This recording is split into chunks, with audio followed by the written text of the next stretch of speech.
The assumption amongst us mere mortal Vikings fans, us plebeians, is that the Vikings' next left tackle, if and when they move on from Riley Reiff, is going to be 2020 second-round pick Ezra Cleveland, the pride of Boise State. He's a left tackle by trade, and it just seems like they're wasting his talents, just jamming him in there at guard. Like, will he ever develop the anchor needed to succeed consistently inside? TBD. But, plot twist. Could the Vikings' next left tackle actually be 2019 sixth-round pick Oli Udoh, the pride of Alana University? Woo! Wow.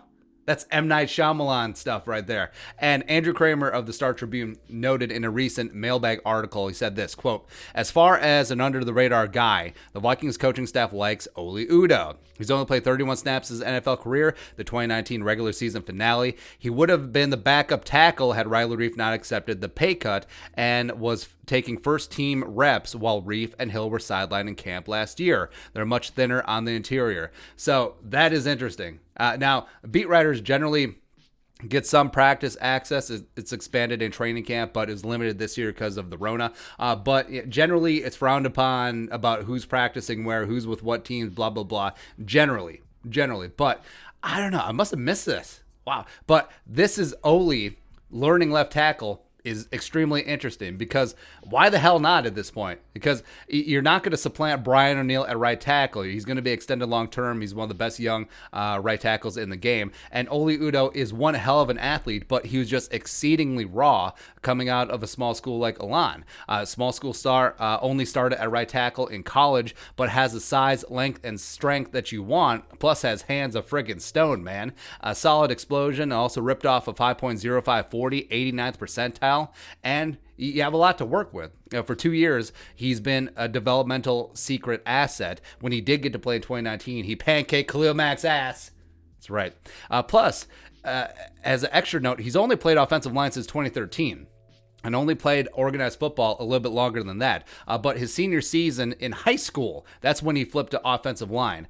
So he's been catching up quite a bit. And 2021 is going to be his only 9th season learning offensive line, and only his 3rd year learning it at an extremely high level. So maybe this was the plan from the beginning. Develop him, get him up to speed in the NFL game, and he's got the tools, and see if he pans out potentially at left tackle. Ooh, could you imagine? Because he's got great hands. He's got the best anchor on the team.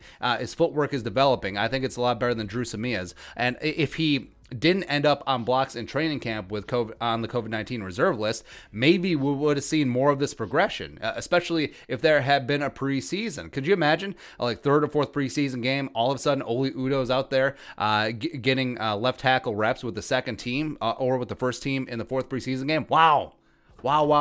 I'm excited. Frankly, I didn't even think about this. But wow, yeah. And also, after Samia went down with his mysterious injury during the season and the right guard spot was open, there have been some competition between he and Ezra at that right guard spot.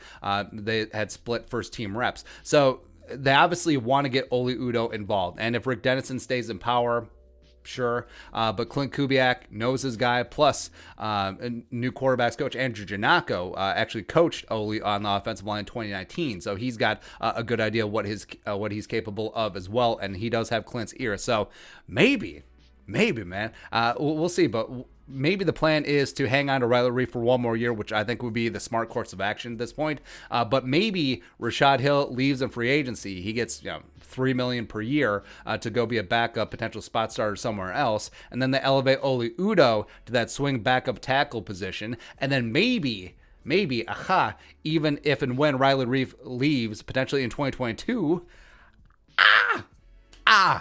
it's amazing. Again, I'm a huge Ezra Cleveland fan. I'm a huge Oli Udoh fan. So it's whatever. I mean, get the best 5 on the field, and if someone has to slightly play out of position, that's whatever. But a big Oli Udoh fan, stan, get it done.